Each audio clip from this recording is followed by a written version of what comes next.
O Império Romano estava logo no começo de seu auge, e desejava se expandir mais. O imperador Augusto iniciou uma campanha de expansão e conquistou a Dalmácia, Panonia, Nórica e Récia.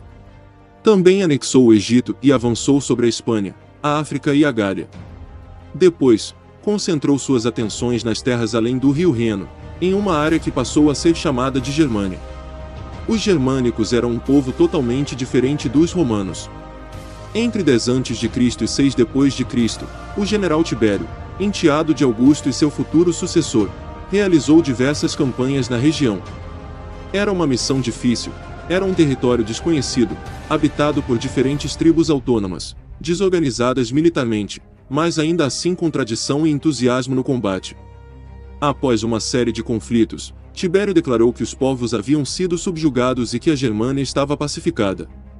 Nomeou Publio Quinctilius Varus governador da nova província romana no ano 7 d.C. Nascido por volta de 46 a.C., Varus havia se tornado aliado de Augusto durante os primeiros anos de império.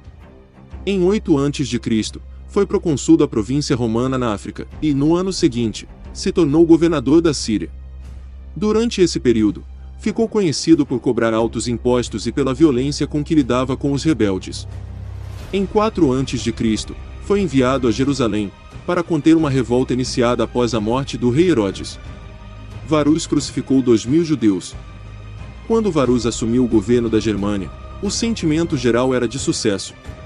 A conquista da nova província parecia um sinal de que o império se aproximava do auge de seu poder e, após tantas vitórias, o exército romano era considerado invencível. Havia agora uma próspera economia transfronteiras, e o fato de que algumas tribos haviam optado por se tornar aliadas deu uma impressão de pacificação, reforçada pelo grande número de guerreiros germânicos dispostos a se alistar como tropas auxiliares do exército romano. Essa falsa impressão de paz e prosperidade traria consequências fatais para o império. Arminius foi um desses que se alistaram.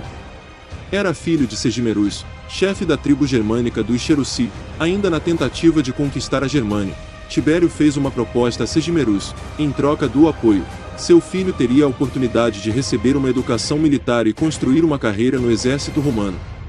Aos 8 anos, Arminius partiu para Roma, onde recebeu a mesma educação que qualquer aristocrata romano de sua idade.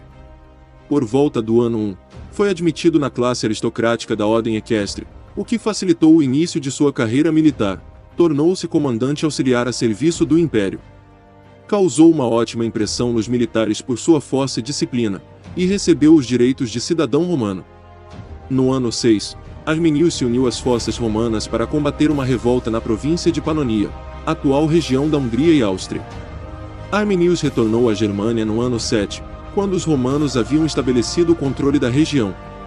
Para os romanos, as origens e as habilidades diplomáticas de Arminius eram ideais para lhes assegurar o bom convívio com as tribos germânicas. Pronto para assumir sua posição como herdeiro de seu pai, ele era o embaixador perfeito para convencer os queruscos sobre os benefícios das relações amigáveis com Roma. Assim, ao mesmo tempo em que se tornou o líder dos queruscos, Arminius assumiu a importante função de ser conselheiro de Varus. Considerado um homem de total confiança, e estava a par de todas as estratégias romanas e tinha a influência necessária para nelas interferir, se assim desejasse. O retorno à terra natal transformou suas ideias. Vendo de perto a situação da Germânia, ficou insatisfeito em relação ao domínio romano sobre seus compatriotas. Varus, que havia recebido a ordem de tornar a região definitivamente uma província romana, começou a cobrar altos impostos e a tratar os germânicos como serviçais. Não se sabe quando exatamente Arminius decidiu se voltar contra os romanos. O grande catalisador pode ter sido algo que aconteceu durante seus primeiros anos em Roma, as guerras brutais na Panonia ou um incidente que ele presenciou após a volta à Germânia.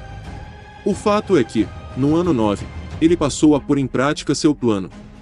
Ele tinha uma enorme vantagem. Havia aprendido tudo sobre os romanos, conhecia suas estratégias e pontos fracos. Para colocar o plano em ação, a primeira tarefa de Arminius era unir as pessoas certas chefes de tribos germânicas conhecidos por serem contrários ao domínio romano. Era a parte crucial e a mais perigosa. Sem o apoio de outras tribos, os Cherusci não conseguiriam derrotar as forças de Varus. Além disso, ao recrutar seus aliados, Arminius corria o risco de que um traidor dedurasse seus planos ao governador. O passo seguinte foi escolher o local ideal para o ataque. Arminius sabia que, em setembro daquele ano, Varus deixaria seu acampamento de verão, localizado próximo à atual cidade de Minden, em direção ao acampamento de inverno, em Alter, ao norte do rio Reno. Levaria com ele suas 3 legiões 17, 18 e 19, que, com as forças auxiliares, totalizavam até 36 mil homens. Como conselheiro do governador, Arminius também faria parte desse grupo. Não eram apenas eles, familiares e pessoas que seguiam o acampamento acompanhavam o grupo, assim como auxiliares germânicos, totalizando talvez mais 10 mil pessoas. Conhecendo bem as matas do noroeste da Germânia, Arminius elegeu a floresta de Teutoburgo como cenário perfeito. Localizada no meio do caminho a ser seguido por Varus, a região era desconhecida pelos romanos. Bosques impenetráveis, caminhos estreitos e chuvas frequentes tornavam a movimentação difícil. Era o local ideal para seu plano. Arminius, então, reuniu seus homens e os preparou para uma fulminante ação de guerrilha. Plenamente consciente de que ele não poderia conduzir uma campanha prolongada, Arminius decidiu que qualquer combate precisava ser resolvido rápida e decisivamente, antes que a superioridade das forças romanas se tornasse um fator decisivo. Em meio aos preparativos para iniciar a marcha em direção a Alter, Varus recebeu a visita de Arminius, que avisou Varo de uma revolta germânica, a qual deveria ser suprimida o mais rápido possível. Um suposto conflito tribal na desconhecida região de Calcriese, próxima a Alter. Segundo ele, a presença de Varus era essencial para restaurar a paz. Assim, seria necessário fazer uma pequena alteração do caminho em direção a Calcriese antes de seguir para o destino final. Varus, então, mobilizou todo o acampamento para a viagem. Durante o percurso, o líder germânico Segestes, que fazia parte dos homens de confiança de Varus, o alertou de que Arminius planejava um ato de traição. Mas foi ignorado pelo governador, que julgava conhecer bem seus aliados. Subestimando os germânicos e confiando na força de suas legiões, Varus marchava confiante pelos caminhos da floresta de Teutoburgo, que levavam a Calcriese. Mas os obstáculos logo começaram a aparecer. Eles tinham que ficar em uma trilha estreita de bancos de areia, e de cada um dos lados havia um ambiente de floresta pantanosa com locais de passagem muito difíceis. Parecia que a coluna romana tinha que ficar mais estreita. Os soldados romanos estavam acostumados a marchar 6 ou 8 lado a lado. Eles tiveram que mudar e marchar de 2 lado a lado.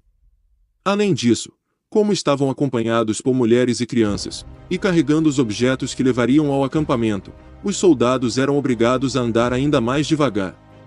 Arminius conseguiu escapar da marcha e se juntar aos guerreiros germânicos, que o aguardavam em um local combinado. Quando os romanos alcançaram um ponto da trilha próximo à cidade atual de Osnabrück, cerca de 30 mil germânicos, localizados em cima de uma colina, receberam a ordem para o ataque.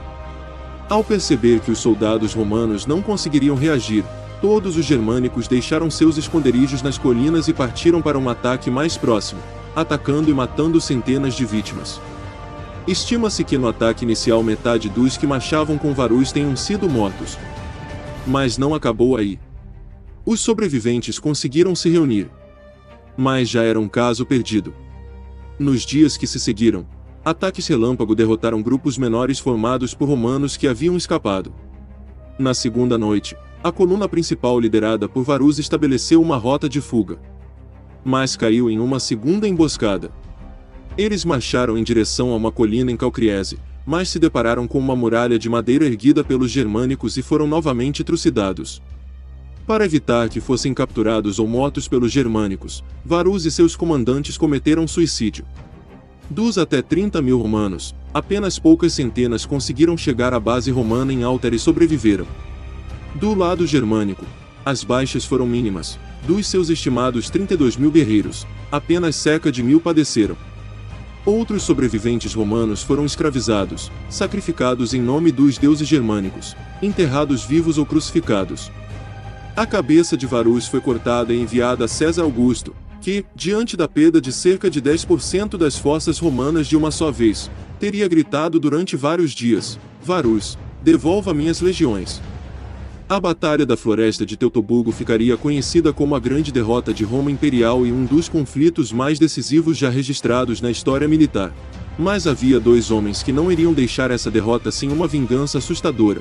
Um desses homens era Tibério, e o outro era Nero Cláudio Druso, que ficaria conhecido como Germânico, devido às suas campanhas e várias vitórias que teria contra esses povos germânicos, recuperando duas águias perdidas na Batalha de Teutoburgo. Após a terrível derrota romana da floresta de Teutoburgo, Roma ficaria um tempo sem invadir o território germano. No ano 11 Tibério e o jovem Germânico foram mandados para a Germânia, para defender o império contra as tribos germânicas. Os dois generais cruzaram o Reno, e realizaram várias incursões em território inimigo e no começo do outono, cruzaram de volta para o território romano. As campanhas de Tibério e Germânico combinados com uma aliança com a Federação Marcomana liderada por Marobodo efetivamente evitaram que a coalizão germânica liderada por Armínio cruzasse o Reno e invadisse a Gália e a Itália. Augusto nomeou Germânico comandante das forças romanas no Reno, com um total de 8 legiões. Germânico queria vingança. Germânico liderou uma campanha contra os Marsos, um povo que vivia na região do Alto Roar. Os romanos massacraram todas as vilas que encontraram e saquearam todo o território. No caminho de volta para o acampamento de inverno, em Castra Vetera, o exército de Germânico conseguiu atravessar com sucesso o território dos Brúcteros, Tubantes e os Ípetes, que ficava entre o dos Marsos e o Reno. Nos 2 anos seguintes, Germânico liderou suas legiões através do Reno contra as tribos germânicas e enfrentou as forças de Armínio e seus aliados. Tácito afirma que o objetivo destas campanhas era vingar a derrota sofrida por Varo na Batalha da Floresta de Teutoburgo. No começo da primavera do ano 15, Germânico atravessou o Reno e atacou os Catos. Ele saqueou a capital deles, saqueou seu território e retornou. Neste mesmo ano, Germânico recebeu um pedido de ajuda de Segestes, que estava preso pelas forças de Armínio e precisava de ajuda. Os romanos libertaram Segestes e conseguiram prender sua filha, Tusnelda, que era esposa de Armínio e estava grávida. Novamente Germânico voltou para seu acampamento vitorioso, e com autorização de Tibério, aceitou o título de Imperator. Em seguida, Armínio conseguiu inflamar sua própria tribo, os Queruscos, e as tribos vizinhas à guerra.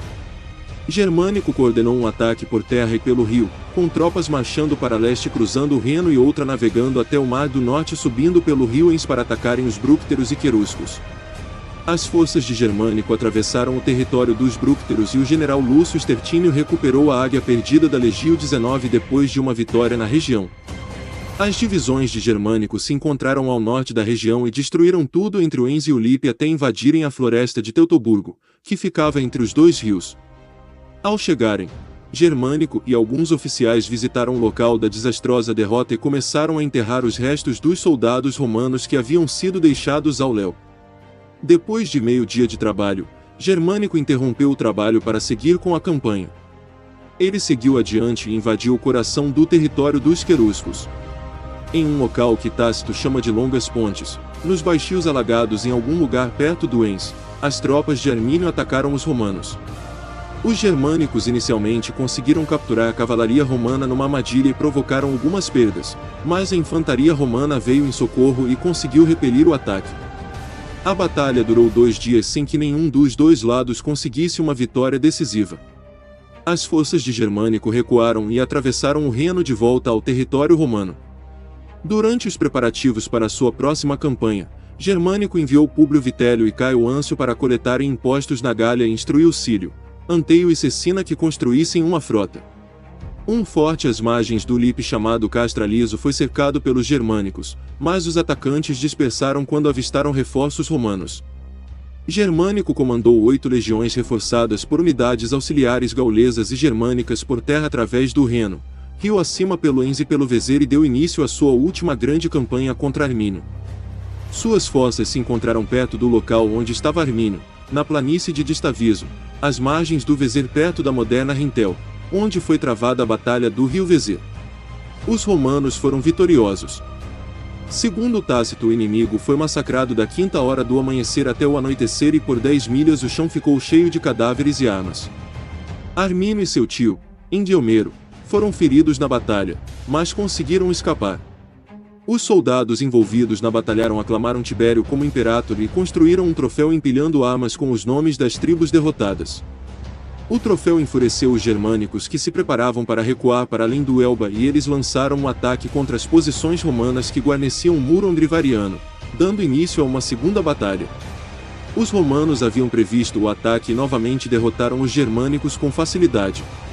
Germânico declarou que não queria prisioneiros e que o extermínio das tribos germânicas era o único resultado que ele esperava da guerra. Depois desta vitória, os romanos construíram um monte com a seguinte inscrição: o exército de Tibério César, depois de conquistar completamente as tribos entre o Reno e o Elba, dedicaram este monumento a Marte, Júpiter e Augusto.